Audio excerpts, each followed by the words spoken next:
think we might need a little bit of help.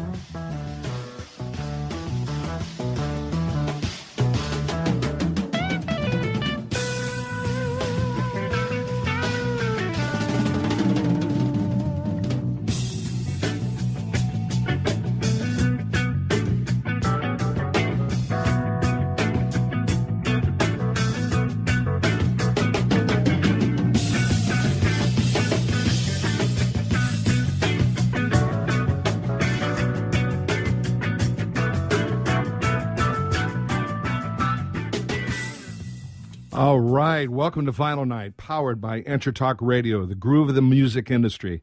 I'm your host, John Robinson, coming to you live from Vinyl Night Studios in beautiful Thousand Oaks, California. This show features some of the most influential people in the music industry. Each week, we will feature an intimate, candid, and in-depth one-on-one with all the musicians, recording engineers, singers, and producers that have changed the world. Before I get started, I can't do it without these sponsors. I'd like to give big thanks to DW Drums, Paiste Cymbals, Remo Drumheads, Regal Tip Drumsticks and Brushes, the great Blue Microphones, Zoom Cameras, LP Percussion, Roland, and, of course, Auralex. You can also download our app at EnterTalk Radio for Android and iPhone. This Monstar, as I led into this, hails from Milwaukee, one of my favorite cities.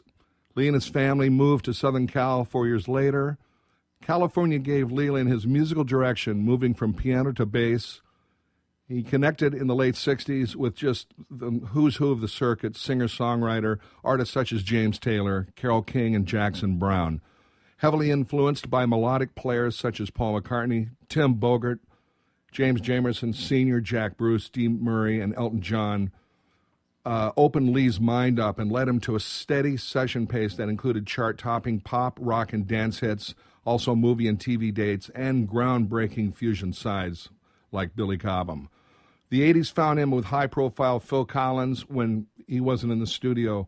And, you know, wind your way through a vast archive of Sklar's recordings. You'll find tracks on highlighted various aspects and his well-honed playing style on bass. His deep pocket, which I love, understated syncopation, melodic movement, legato slides, upper register fills, and just his rocking approach.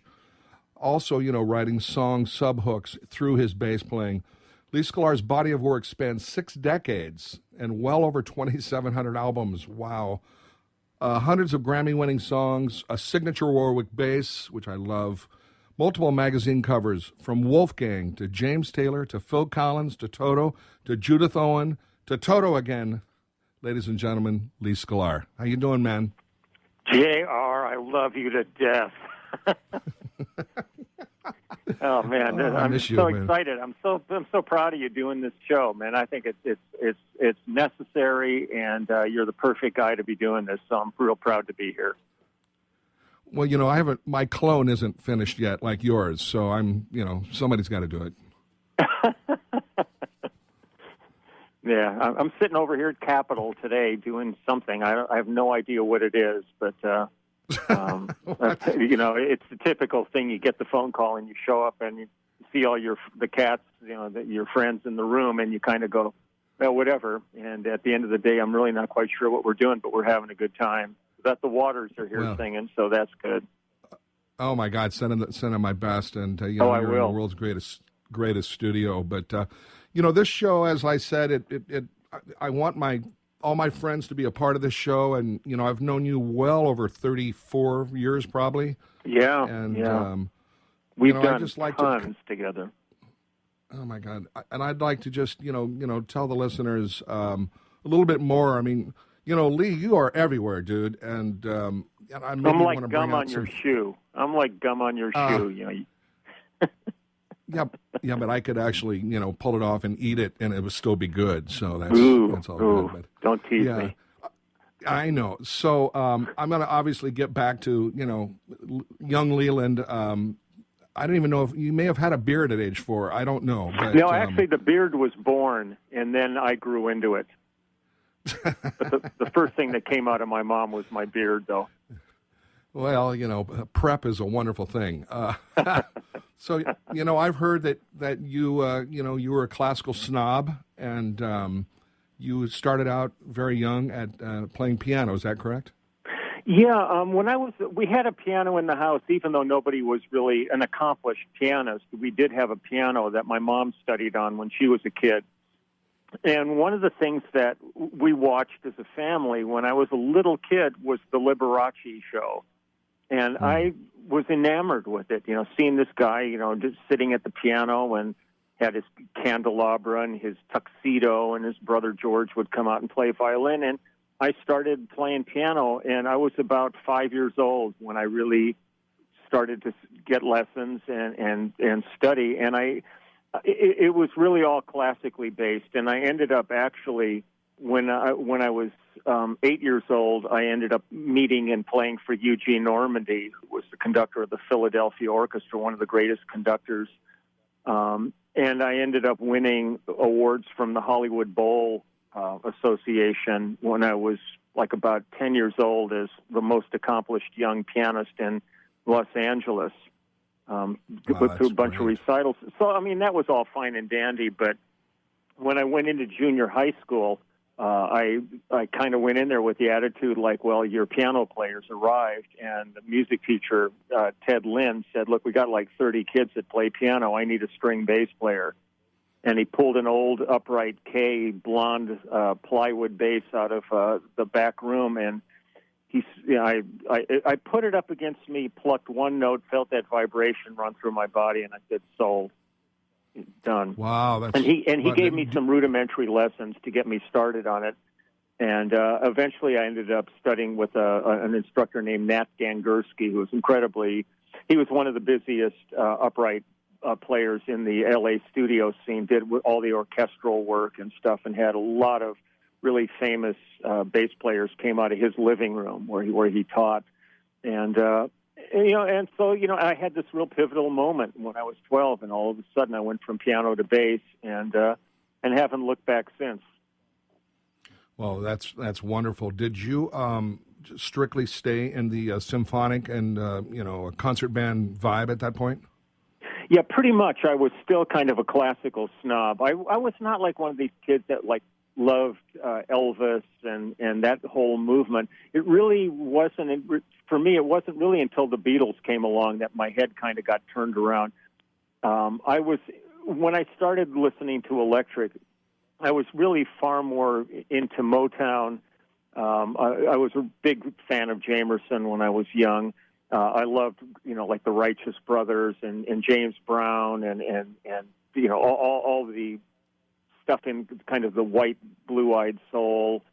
But the Beatles kind of really turned me around, and the way McCartney crafted bass parts really became a kind of a blueprint, the way I thought about things, as it's not just a 1-4-5 kind of stuff, is more weaving parts that kind of pull the drums and the melodic side of things together and be this kind of catalyst that makes it all work.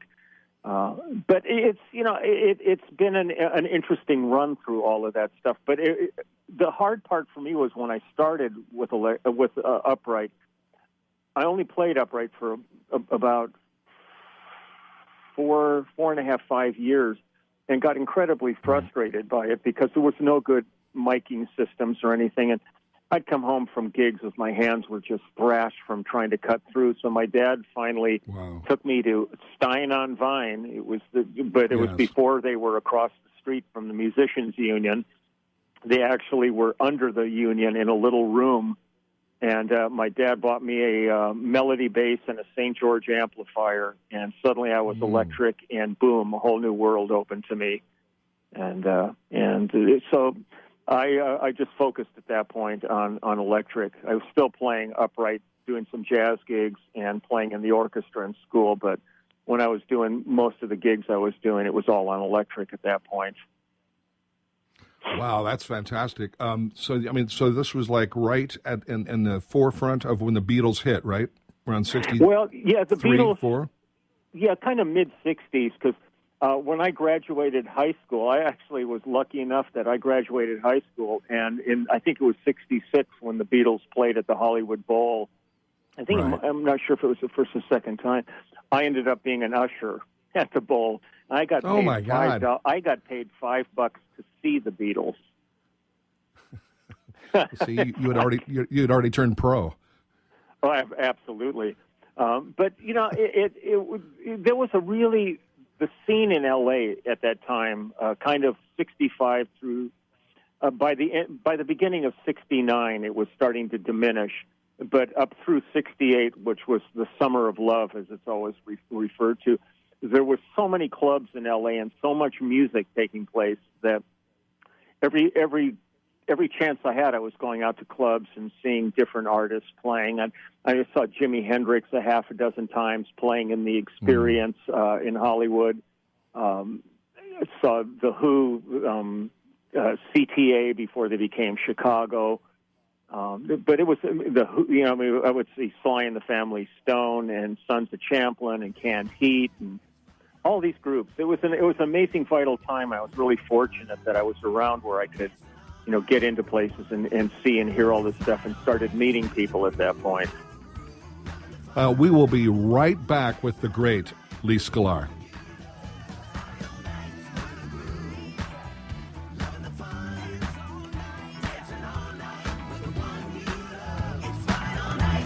Are you serious about your music? Are you ready to run with the big dogs? The experts at Pitbull Audio have the gear to get you into the game. From leading manufacturers like Mesa Boogie, Fender, Pioneer, and American Audio. To sound your best, you need the best. Pitbull Audio can deliver in rehearsal, on stage, and into the big time. Dropping beats, shredding guitar, or making the crowd roar. Whatever you dream, Pitbull Audio can help make it happen. We are Pitbull Audio. We want you to play it loud. PitbullAudio.com. Have you ever wondered what it's like to record on a Grammy award-winning album? Have you ever wondered what it's like to play in front of a stadium crowd? Have you ever wondered what it's like to be on a world tour? I'm Jackie Bertoni, and I've played with the who's who in the music industry, and I've toured the world. Come join my world, behind the velvet rope, and get into the groove on Jackie's Groove. Live 2 p.m. Mondays and available 24/7 on jackiesgroove.com. Which sandwich is healthy and tasty? Which sandwich can come on bread or in a bowl? Which sandwich comes 51 different ways, so it's always your way? A which sandwich. Stop into our shop in Hazard Center. We're upstairs from the Hazard Center Digiplex. Bring in your movie ticket. We will add a free drink and chips to your sandwich order. Or order online at which.com, and we will have it ready and waiting. WHICH, which.com. Hi, I'm Tim Dolbear, the host of Sound Experience on Intertalk Radio. Each week, I talk with top professional audio engineers, producers, musicians, and the manufacturers that make the tools that we use in the studio each and every day. From capturing the perfect take to mastering your final release, and the tools and how the pros use them, we are going to dive deep into their process and learn from their experience. I look forward to you joining us each week on Sound Experience with me, your host, Tim Dolbear. Hey, it's Catherine from Listen Local Radio. Moe's Guitars has proudly served the San Diego music community since 1975. Specializing in guitars, basses, mandolins, banjos, and ukuleles, they buy, sell, trade, and consign. If you're looking for lessons, repairs, accessories, and cool gear, you found the right place. Located in downtown La Mesa Village, stop by and check out their digs or visit moesguitars.com or their Facebook page. mozeguitars.com, 619-698-1185. Hi, this is Tim Dolbear, host of Sound Experience here on Intertalk Radio. And Source Connect by Source Element is the essential tool that we use to link between my studio in Austin, Texas, and the WS radio station in San Diego. Now, with Source Connect, not only can we communicate in real time and with HD audio, but it's synced up and is of a high enough quality that I can use it for real-time ADR work, remote recording, and overdubbing, and it even allows me to remotely control a DAW. Source Connect by Source Element, affordable, high-quality audio and video connection over the internet for all of your production needs.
We are here with the great icon, my favorite bass player, Lee Sklar, and that was one of Lee's bands, The Section.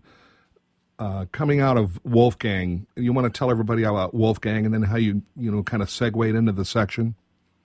Well,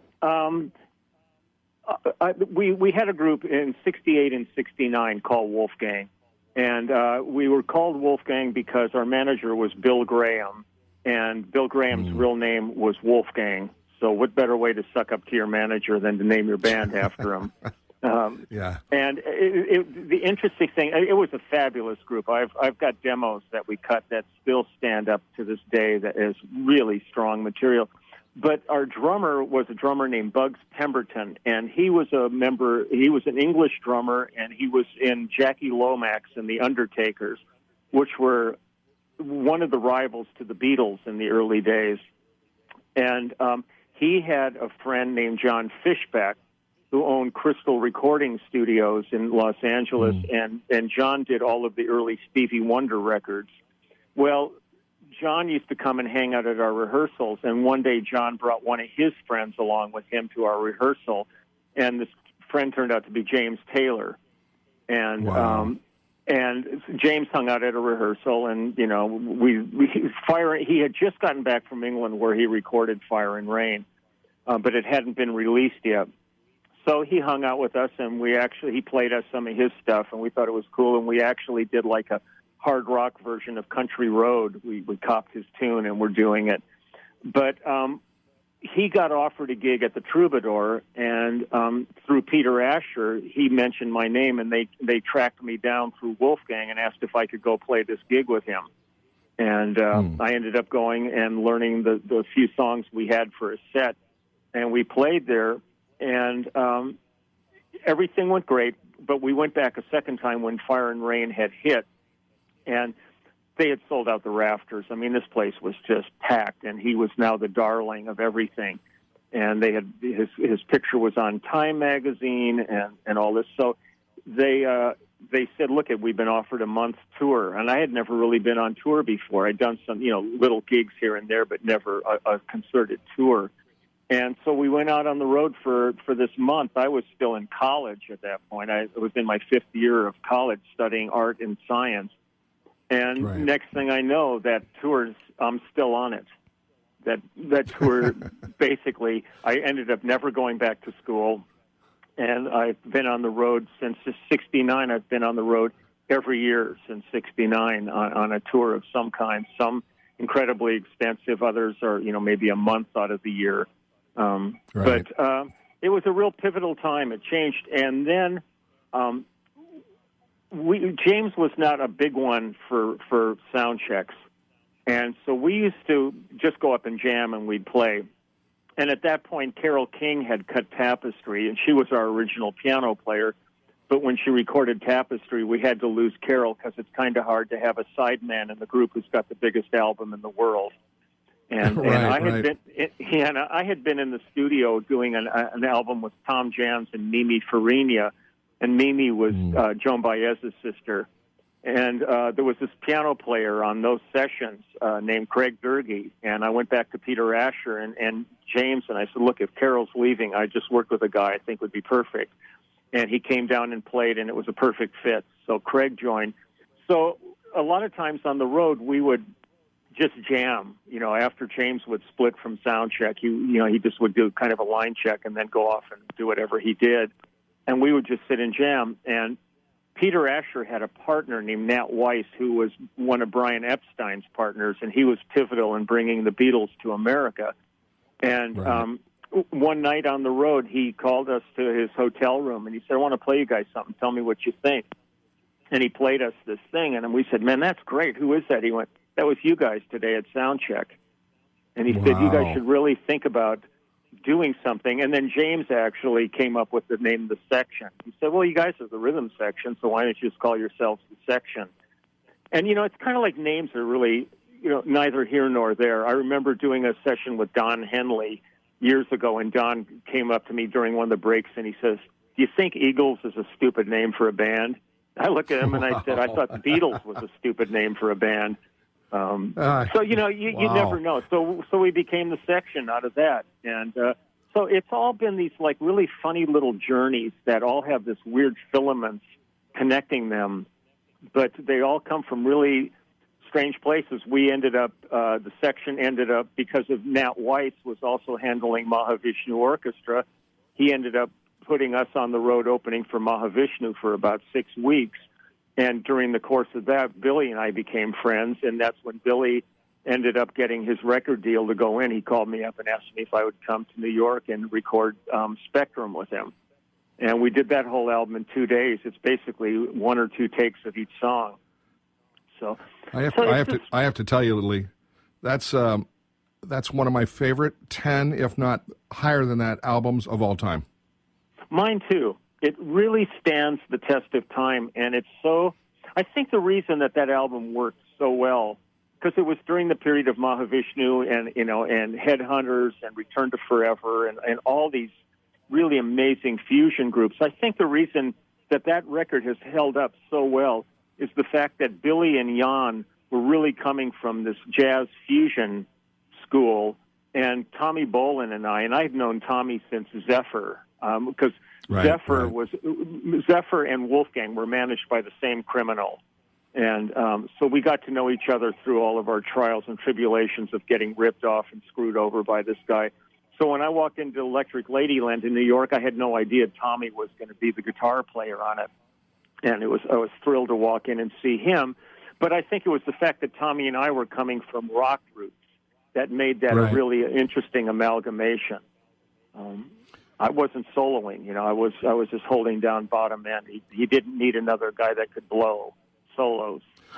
On bass. Well, I was just, I was reflecting on, your magic with drummers, and Billy, I think we can talk about in a second, but your magic with Russ Kunkel, I think, is just unsurpassed with a drummer bass player. And then you and Jim Gordon had an amazing magical connection. I love Jim. Yeah, he's one of the great tragedies of this business. It was so heartbreaking when all of this horror in his life really started coming down, because he was such a beautiful player. And kind of in the early 70s, it was great. I did a tremendous amount of sessions that was both Jim Gordon and Jim Keltner were both on the tapes. And so I got to sit between these two guys, and they knew each other so well that, Keltner would be all the little finesse textures, and Gordon would just be hunkered down and, holding it all together. So it was a real interesting combination between these two guys, because their playing is so dramatically different, yet equally amazing. I've always felt that my greatest blessing in this business has been my relationship with drummers in the world. I mean, the joy I've had doing sessions with you, I can't even begin to explain. I mean, we've done so many projects together, and I feel the same way with you. Like when we sit down to play, there's something so fluid and organic that always happens. That's really magical. And Russ and I met Russ in '68 when he was in a group called Things to Come.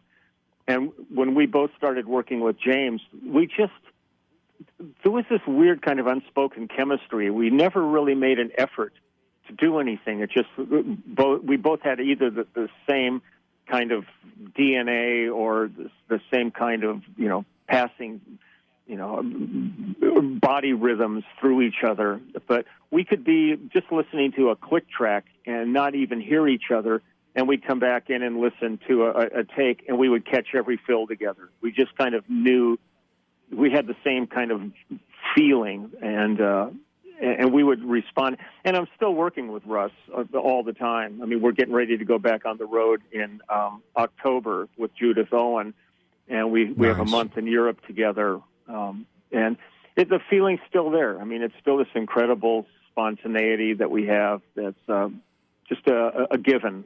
It just happens. But all the drummers, I feel really fortunate to have been able to partake of the drum community, because you guys are a really unique enterprise. And in L.A., there's such a plethora of players here, and it it warms my heart every day when I walk in a studio and I'll see a road case, it says J.R. Robinson on it, and I go, even if you're not there yet, I'm already knowing I'm going to dig the day because I've already seen your case. And it was that way with Jeff Porcaro and Carlos and those guys. Yeah. Yeah, and him too. Yeah, that's way too tragic. But one last little comment here before we go into our next break. But when I listen and really analyze you and Cobham, you are definitely glue, doctor, and you're holding a lot of those fast notes together. Yeah, it's when I listened to what they wanted to do, I thought, you have it so covered. What you really needed is an anchor to hold this thing down, and he and I connected like almost instantly on that level, which was really a treat because he was coming. I mean, I knew him from Dreams because. Dreams and Lee, hold that thought. Hold that thought. We'll be right back. Hold that thought. 1975. Specializing in guitars, basses, mandolins, banjos, and ukuleles, they buy, sell, trade, and consign.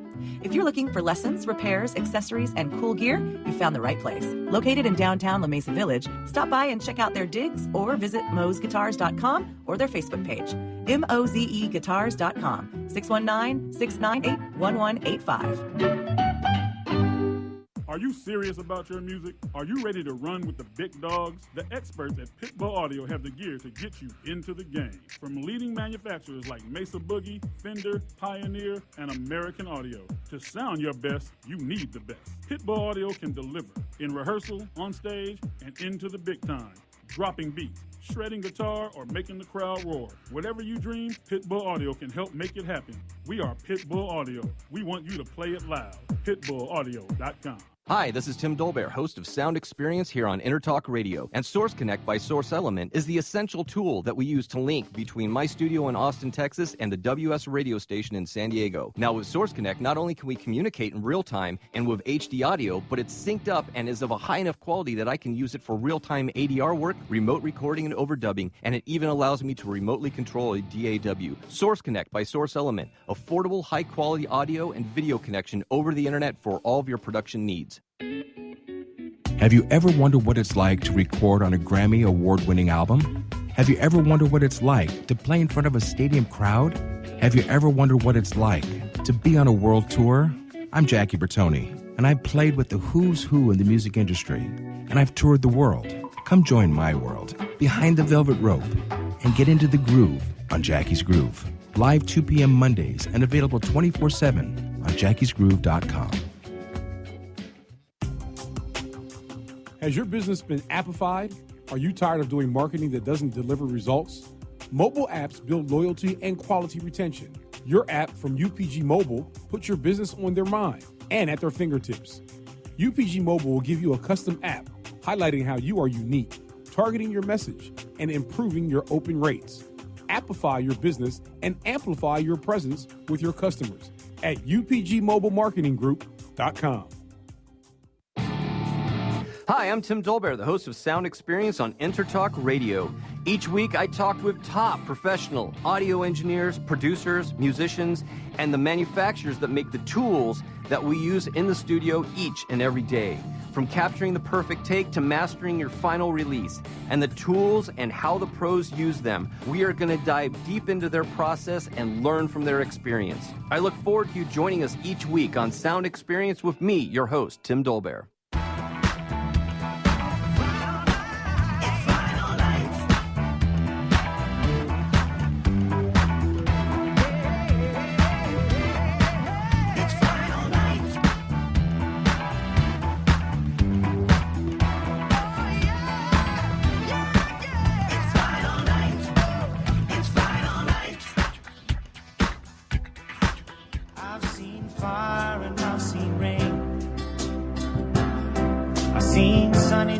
That I thought would never end. I've seen lonely times when I could not find a friend, but I always thought that I'd see you again.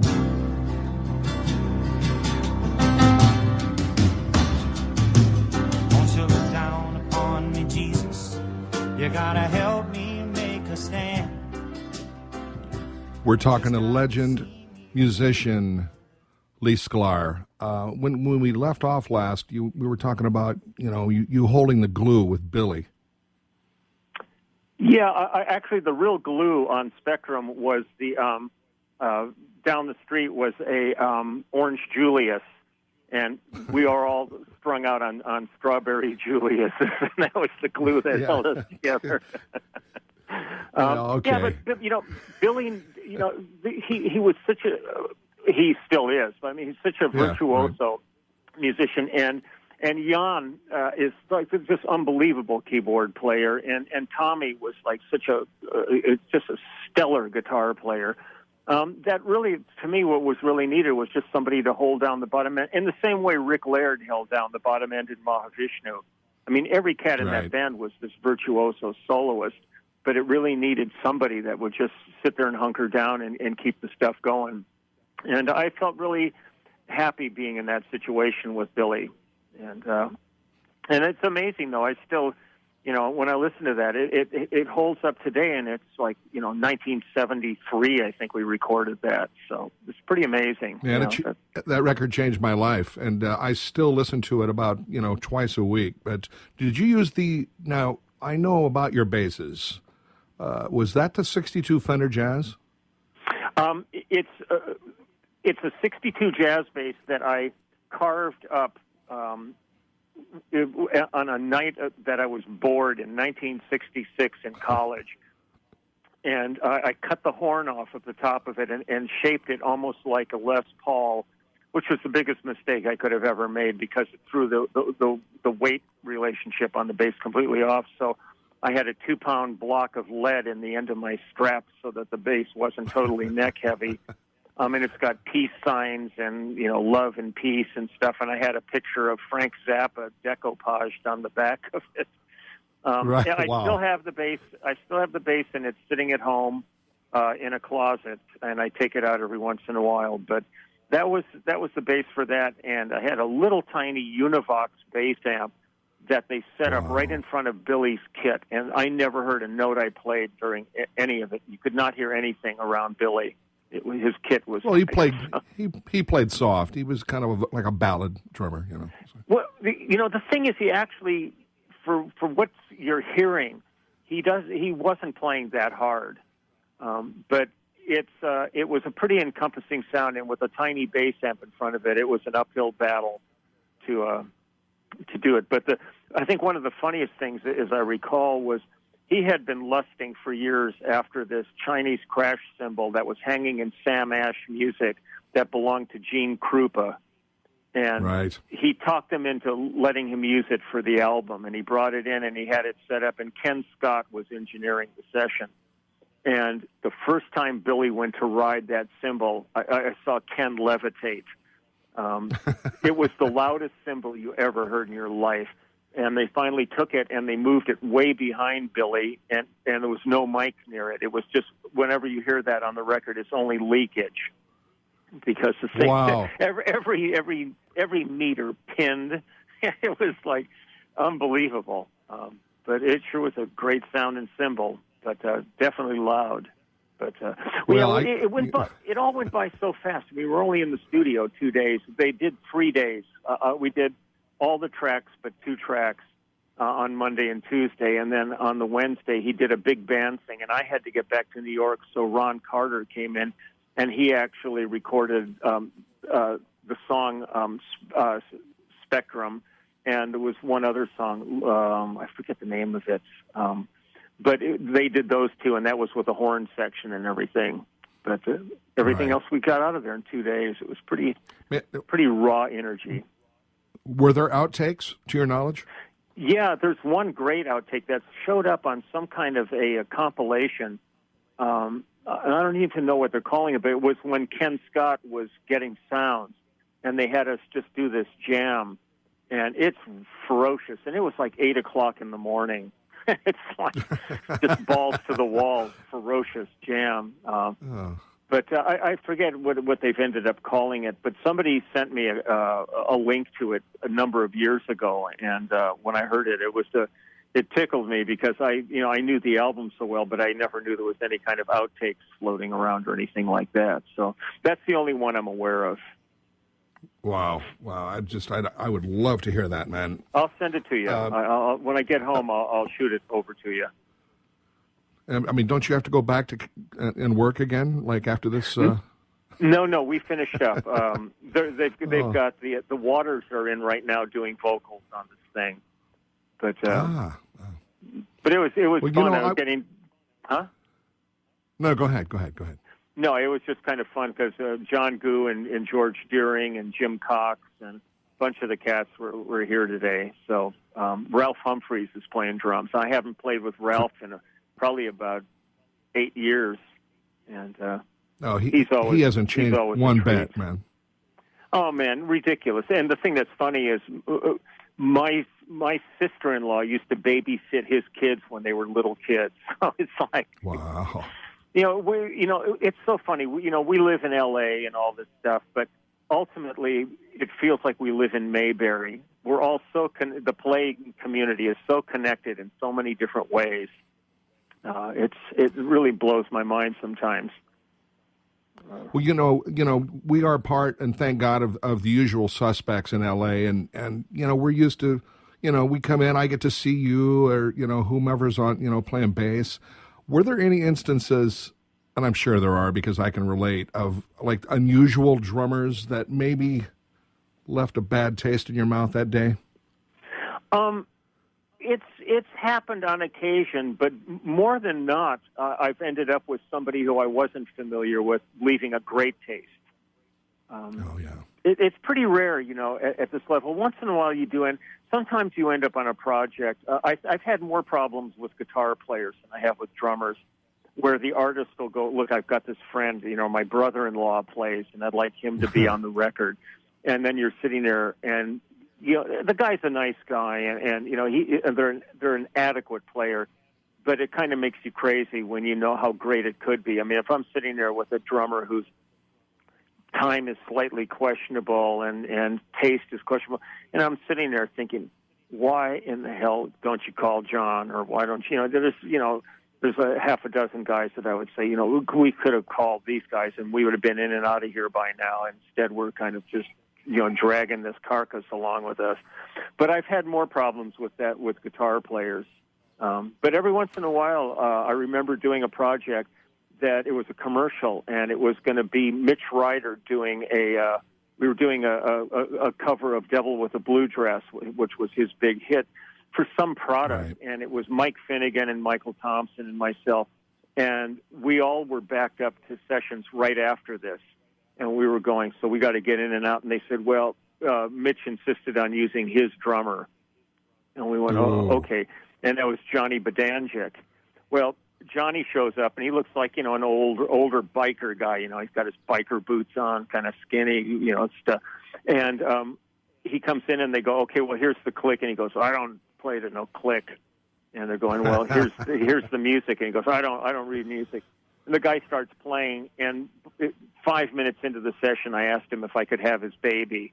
I mean, the guy was so killer. And it's one of those guys who's played 5 sets a night in clubs his whole life, and he's just a ferocious drummer and a great cat. And, so sometimes you walk out surprised where you think it's going to be a disaster, and the guy turns out to be amazingly cool. That's more the case. In our modern days of you and I in the studio, all these great studios have had mixing boxes for us.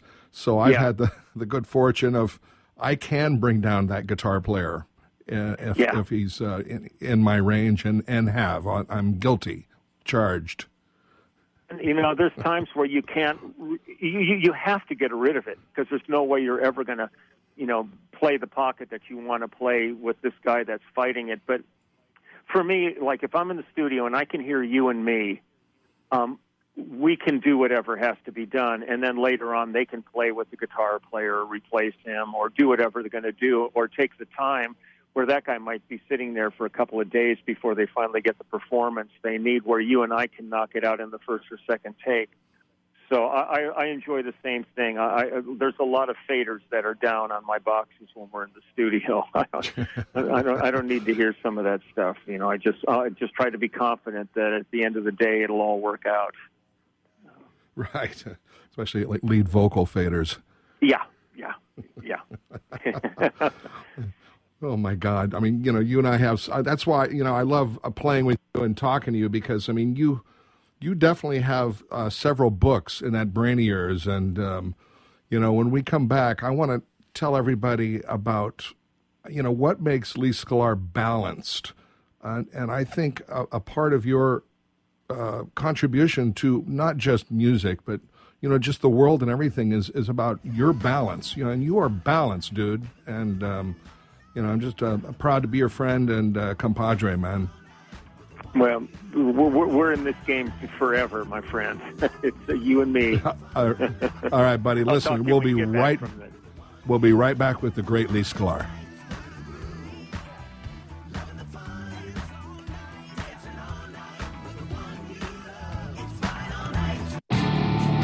Hi, I'm Tim Dolbear, the host of Sound Experience on Intertalk Radio. Each week, I talk with top professional audio engineers, producers, musicians, and the manufacturers that make the tools that we use in the studio each and every day. From capturing the perfect take to mastering your final release, and the tools and how the pros use them, we are going to dive deep into their process and learn from their experience. I look forward to you joining us each week on Sound Experience with me, your host, Tim Dolbear. Hi, this is Tim Dolbear, host of Sound Experience here on Intertalk Radio. And Source Connect by Source Element is the essential tool that we use to link between my studio in Austin, Texas, and the WS radio station in San Diego. Now, with Source Connect, not only can we communicate in real time and with HD audio, but it's synced up and is of a high enough quality that I can use it for real-time ADR work, remote recording, and overdubbing, and it even allows me to remotely control a DAW. Source Connect by Source Element, affordable, high-quality audio and video connection over the internet for all of your production needs. Hi, this is Rob Barnett, CEO and founder of VinVillage.com and the Wine and Dine show on Vin Village Radio. Do you have a wine, event, product, or service to promote? Then contact VinVillage.com to reach thousands of wine lovers across the country. Vin Village connects like-minded wine enthusiasts with unique and exclusive wines, events, products, and services. To learn more, contact us on VinVillage.com. Vin Village is where wine lovers connect. Are you serious about your music? Are you ready to run with the big dogs? The experts at Pitbull Audio have the gear to get you into the game. From leading manufacturers like Mesa Boogie, Fender, Pioneer, and American Audio. To sound your best, you need the best. Pitbull Audio can deliver in rehearsal, on stage, and into the big time. Dropping beats, shredding guitar, or making the crowd roar. Whatever you dream, Pitbull Audio can help make it happen. We are Pitbull Audio. We want you to play it loud. PitbullAudio.com. Hey, it's Catherine from Listen Local Radio. Moe's Guitars has proudly served the San Diego music community since 1975. Specializing in guitars, basses, mandolins, banjos, and ukuleles, they buy, sell, trade, and consign. If you're looking for lessons, repairs, accessories, and cool gear, you found the right place. Located in downtown La Mesa Village, stop by and check out their digs or visit moesguitars.com or their Facebook page. mozeguitars.com, 619-698-1185. Have you ever wondered what it's like to record on a Grammy award-winning album? Have you ever wondered what it's like to play in front of a stadium crowd? Have you ever wondered what it's like to be on a world tour? I'm Jackie Bertoni, and I've played with the who's who in the music industry, and I've toured the world. Come join my world, behind the velvet rope, and get into the groove on Jackie's Groove. Live 2 p.m. Mondays and available 24/7 on jackiesgroove.com.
We are talking to legend musician Lee Sklar, who is not running on empty.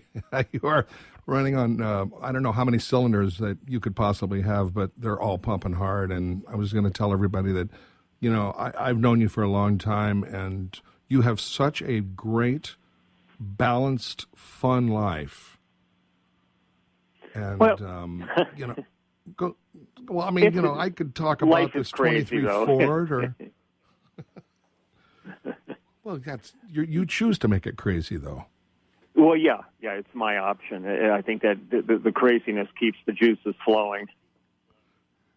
It's it's the thing is, I've just always really had fun. I've always felt a kinship with the music community. I'm not so much an artist-driven person as much as a band-driven guy. So I love the relationship, like when we're doing sessions, just the hang between tunes and, you know, messing with each other and stuff. The relationship all the players have is such a beautiful thing. And then when I leave the studio, I go home. I love, you know, working in my yard. I like playing with the dogs. I work on my cars. And I just, there's so many things in life to kind of partake of, that, you know, I don't look at the, you know, like this, the music scene as my entire life.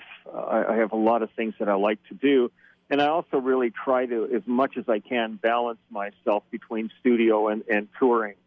I think the touring really is what keeps my juices flowing. You know, I love the process of making a record, but man, there's nothing better than getting up on a stage and playing for people and getting the feedback, getting that energy that they put back to you. That's the absolutely. I live in a Peter Pan world, like you know this one. You know, it's just like we never really have to grow up. We really can be, you know, kids forever. I just turned 69, you know, and I'm sitting here looking at my book, and I'm going to be in rehearsals for a tour when I'm turning 70 as of right now. And I'm going, man, I couldn't ask for a better gift than that. Yeah. Well, you're juggling several live gigs right now, aren't you? It's pretty nuts. I started the year out. David Hungate had come back and was playing with Toto over the past 2 years, and then he decided he wanted to stop touring. So Lukather called me up and asked me if I wanted to come back with the guys again, and I said, no, I'd love to. So I learned the new show that they're doing, and we went out and we did Europe, and then we went to Japan. And then as soon as we finished Japan, I joined back up with Judith Owen, who's married to Harry Shearer from Spinal Tap, and he does most of the voices on The Simpsons. And Judith is a Welsh singer-songwriter, pianist, who I absolutely adore. She's one of the most gifted artists I've ever worked with. And we've been out, we just finished doing Europe, and we did Australia. And I'm off for about a month and a half now just doing studio work back in L.A., and then I leave on August 10th, I think, to start Toto's U.S. tour for about 5 weeks.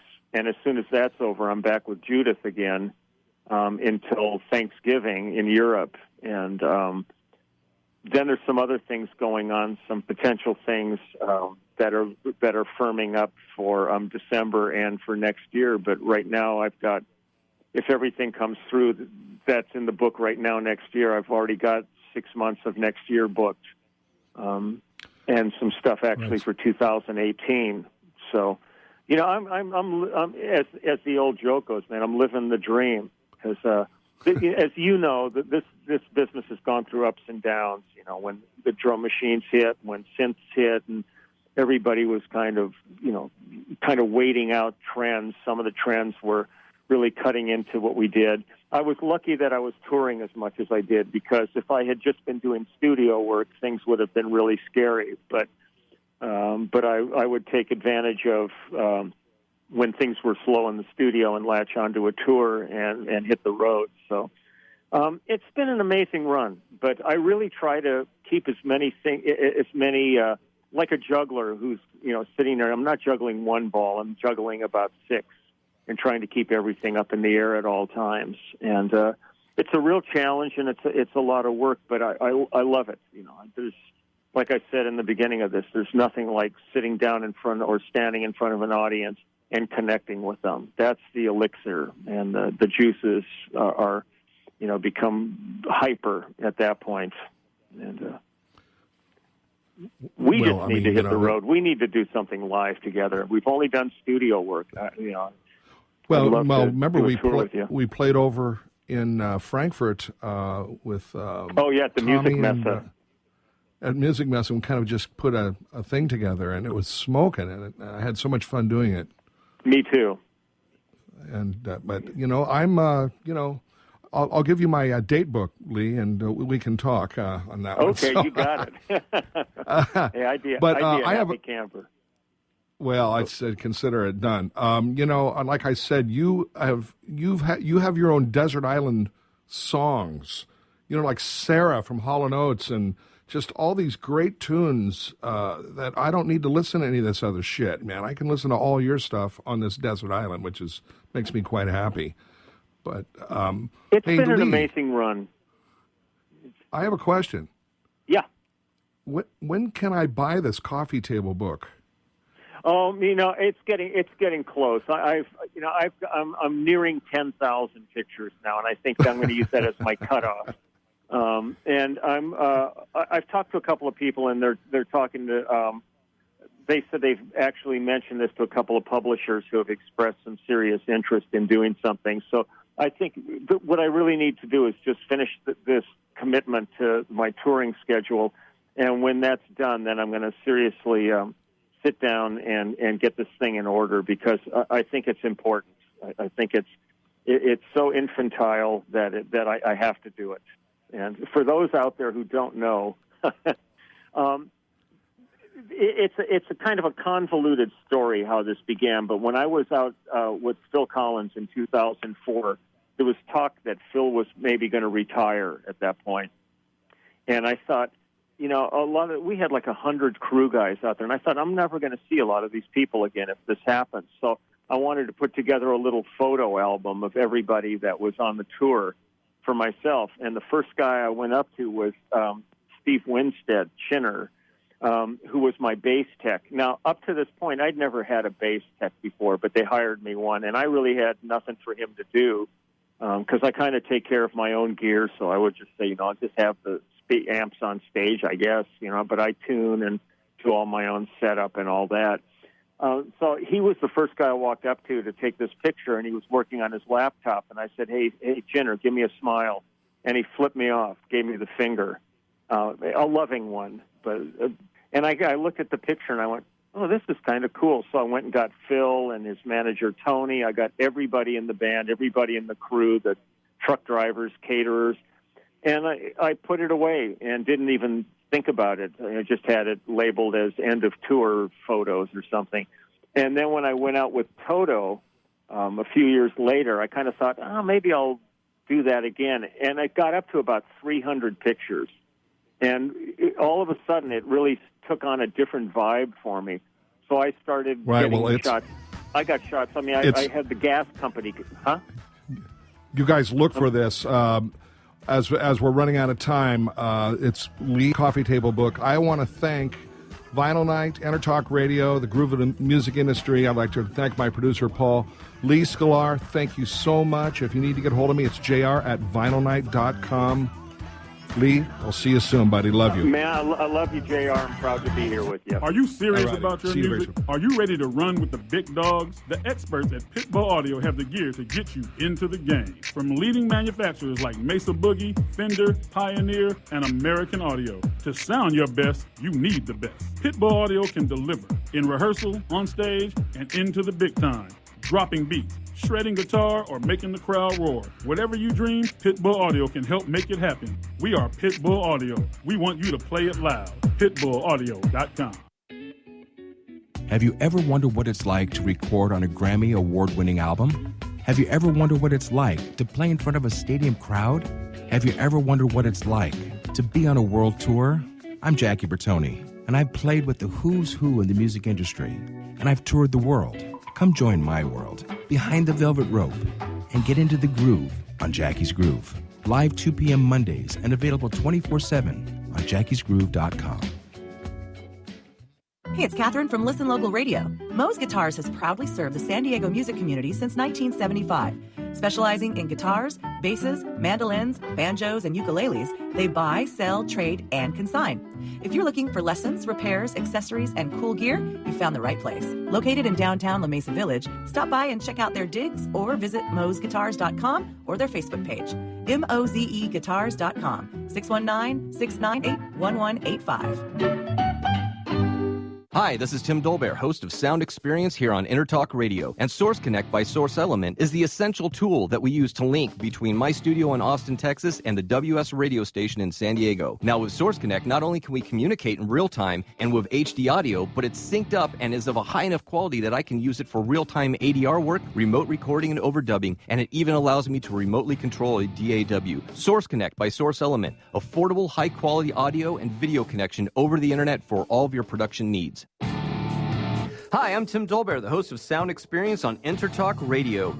Each week, I talk with top professional audio engineers, producers, musicians, and the manufacturers that make the tools that we use in the studio each and every day.